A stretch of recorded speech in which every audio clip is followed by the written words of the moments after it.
Homi urination बा परिस्रा फेणा हवा बहुत पेसेंट आसती at the age of 30 to 50 भितर जो मैंने यही कंप्लेन नहीं आसती मोस्ट ऑफ द टाइम आम इवाल्युएसन कलापर जना पड़े यहीटा सिग्निफिकेंट डिजीज न थाए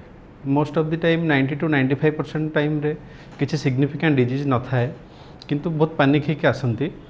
किंतु आम जाना प्रथम कहीं हुए फेण कहीं हुए परिस्रा कॉमन कजेस गुड़ाक है जदि परिस्रा अधिक सुगर जीव कि प्रोटीन अधिक लिकेज हो कि सीमेंट डिस्चार्ज हो कि परिस्रा जदि अधिक प्रेसर रे जाऊथबो नारो हो कि अधिक प्रेसर रे जाऊथबो ताहले फेण सृष्टि हम तेणु आम जो इवाल्युएसन करूँ से इवाल्युएसन यही जिनस गुड़ाक किसी अच्छी ना से गुड़ाक ही आम डिटेक्ट करने चेष्टा करूँ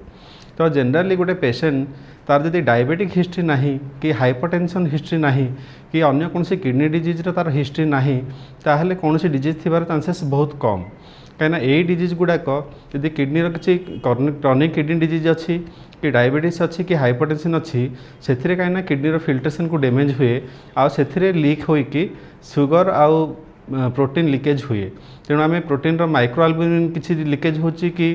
ग्रॉस प्रोटीन लिकेज होची सेगुड़ा डिटेक्ट करूँ कि सुगर डिटेक्ट करूँ जो थे कि urine normal routine microscopy detect हो जाए बेले बेले से जना न पड़े आम urine micro albumin to creatinine ratio गोटे टेस्ट अच्छी से डिटेक्ट करूँ।